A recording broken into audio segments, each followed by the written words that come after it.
Hey, what's up, guys? We're here at Dickinson State Park. Kind of a unique state park in the fact that it's really got two distinctly different campgrounds inside the park. The first one is the one we're going to show you here in just a minute. It's the Pine Grove Campground, full hookups. It can accommodate very, very large RVs. Like, I think the sites, I mean, they have a couple sites that are like 70 feet long, but size-wise, they can accommodate, you know, the bigger rigs, bigger Class A's, big fifth wheels. So we're going to show you that. It's a newer section, so it's a little more modern, a little more updated. And we're doing this because we actually have stayed down at the River Campground, and we kind of want to just give you guys a comparison of them, so you can see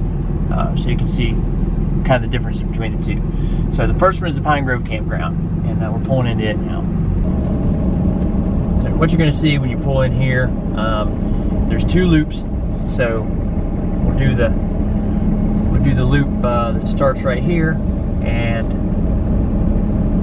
right away you're going to get a good example of what size rigs can fit on this loop. I've done some research, and we've seen these people here before a couple times. Beautiful, beautiful fifth wheel, and from the best I can tell, that thing is probably 43 feet long, at least, maybe longer.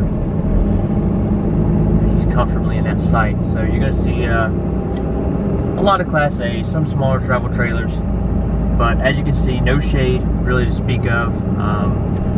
It's got some privacy in between the sites. We've stayed here quite often. We like this side, mostly because of the convenience of full hookups. It's also really close to the entrance, so you just come in the entrance, you make your left, and you're right there at this campground.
Out of here, and now we'll take a ride around this second loop. Real similar to the first loop, really. I mean, there's not a tremendous difference. The biggest difference is the sights on the loop that we just drove through. As you turn in that loop, all the sights on your right kind of back up to grassy areas and a little more wooded areas. This loop is a little more open, you know, in between the sites. There's not a lot of privacy in between some of the sites on this loop. If you get some of the sites up here, these sites here, starting at what site is this? Starting at about site 80, 60, 65. US 1 is just to our right over that berm, so you do get some road noise. It's not terrible, but you do get some road noise at night when you're staying up here closer to the road. So we prefer the first loop over this second one when we stay here.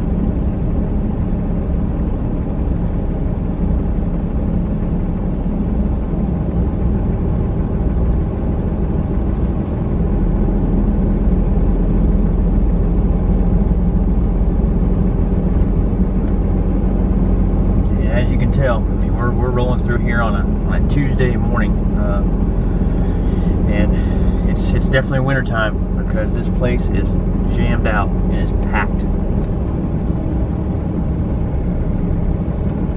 So now I'm going to show you something pretty unique. you've seen this campground now. We'll take a ride down by the River Campground and show you guys what that looks like. It's distinctly different. It's very very neat how you have two totally different campgrounds in one state park like that. The River Campground is not full hookup. It can't accommodate a lot of bigger rigs. We're 34 feet, and there's only a very few sites that we can get into down there.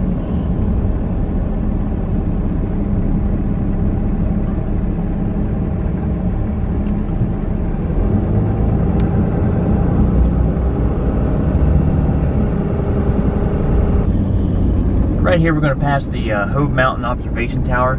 If you make a right here, you can see the tower from the road from US 1. You can see it's way off there in the distance, but that is a really nice feature here at the park. It gives you a great view. You can look out over the Intercoastal Waterway. You can see the ocean from there, and then if you look back to the west, you just have a beautiful view of the entire park from up there.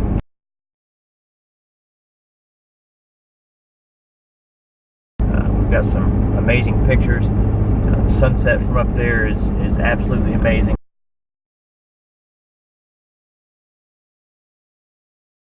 So definitely recommend checking that out. If you visit the park, you gotta take a walk up to the top of the observation tower.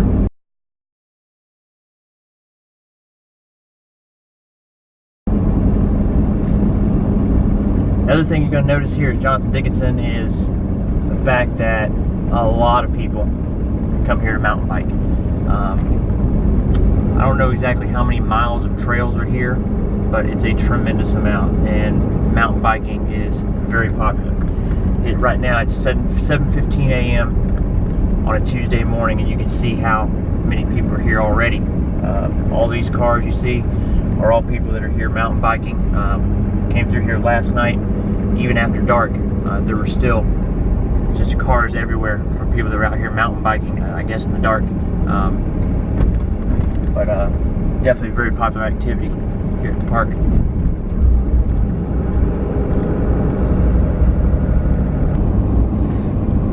This is something new they've added recently, and that's the guided horseback trail rides. So you can come down here, take some guided horseback trail rides.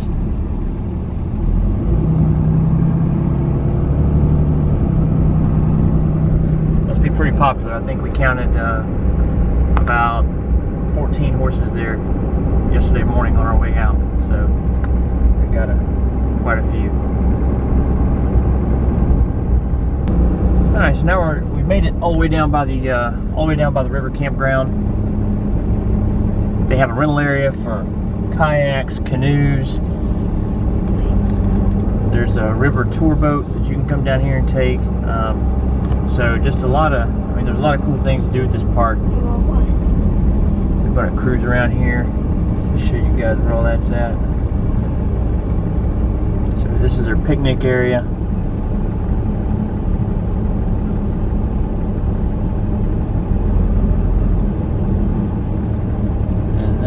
Building right down there is where you're going to go to rent kayaks, canoes.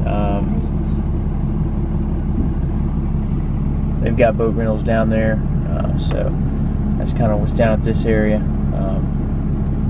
We've done the canoe rental.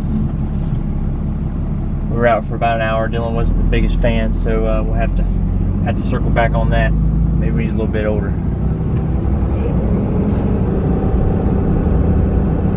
There you come over here and you got it's a very large visitor center.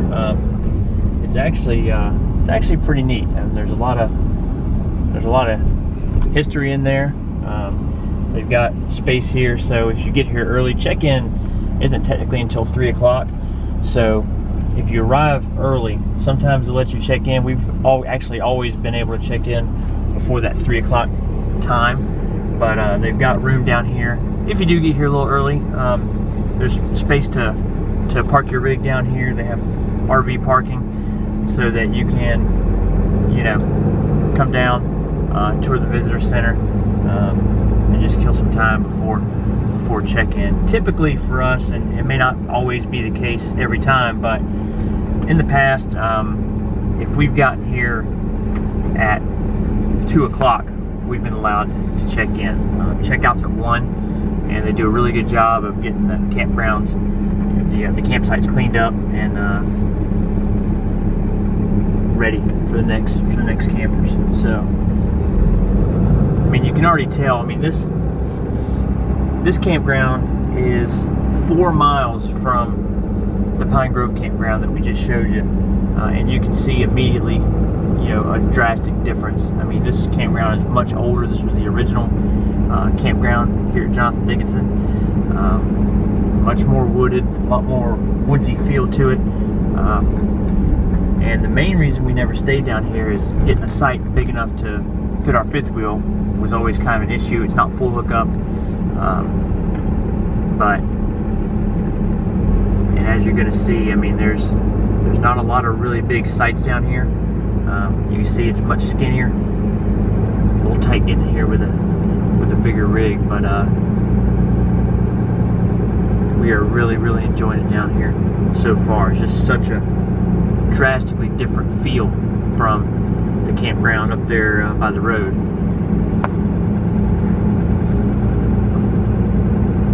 As you come in here on the left, these are really some of the only sites for the bigger rigs. You have some big pull-through sites that are really big. And these are some huge pull-through sites.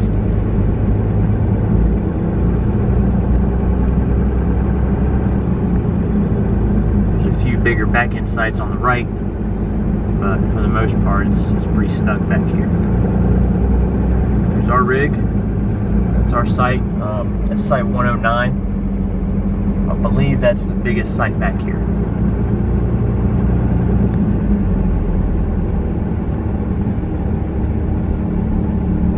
And we got in, so as long as we can navigate through here and get out, we'll be in good shape.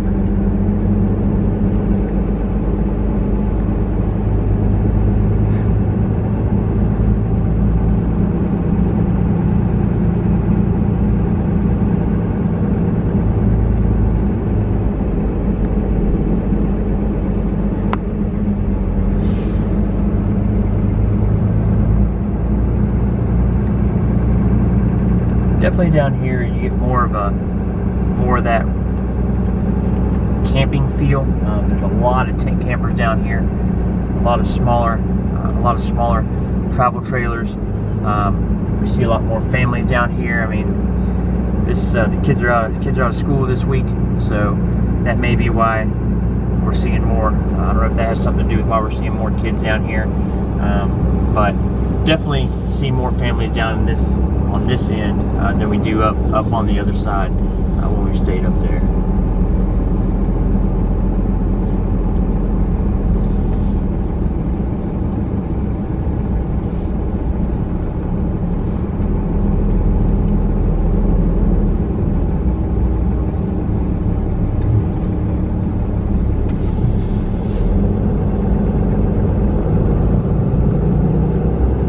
If you go just past the entrance to the River Campground, they have a boat ramp down there. So if you have a boat, kayak, you need somewhere to launch it, it's super close to this campground. So that's it. I mean, you know, it's not a real super comprehensive review on Jonathan Dickinson State Park. I mean, we didn't get into all the amenities. We didn't show you every single thing there is to do here, but we just mainly wanted to give you a kind of a comparison between the Pine Grove Campground and the River Campground. If you're looking online, you know, you're gonna see both of those and wondering which one's gonna suit you the best. It really depends on the size of your rig and atmosphere that you're going for. But if you're gonna come down to the River Campground, definitely try to get site 109. It is very large, and I'll show you one more benefit that we really like. Get back in here. So you saw how Pine Grove Campground was set up. Show you what we really like about this one here. So what we really like, there's the windows looking out of our living room. And that's the view out the window. Sunrise this morning. It's quiet down here. This is a dog walk that we're kind of backed up to, but not a lot of people walk their dogs. Most people walk their dogs way down here. And down there is the boat ramp. So you're real close to the boat ramp, but definitely the view here much better than what you get up there at Pine Grove Campground up there by the road. Dylan, which site do you which campground do you like better? It depends what I prefer. Because sometimes I like to metal detect, like the people draw changing stuff all the time. Here, this particular site, 109, it is not gravel. There's some grass, but I'm not trying to dig in grass. I don't think they would like that. So if I'm trying to metal detect, I like the Pine Grove. If I'm like it when I just want a big open site for me play outside, then I would like this campground better. It depends. All right, sounds good, man. All right, so we're gonna wrap it up. I think we're gonna wrap it up on that. Dylan prefers Pine Grove Campground, so he can dig around in the gravel for change with his metal detector. Yep. And River Campground for open space to play. Yep. Met a new friend here yesterday. They played some soccer ball. Played with a soccer ball out there on the site. Yeah, throwing discs into a disc golf basket. Yep. Playing having a little disc golf practice out there. Yep. So, all right. Well, we appreciate you guys watching. If you have any questions about Jonathan Dickinson State Park, we did a review on this park way early in our channel, but didn't really get a good sense of both campgrounds and a good comparison. So we felt that it was time to do one of those since we've stayed here so often. If you enjoyed this video, make sure to like and subscribe and ring the bell. Ring the bell. Catch you guys down the road.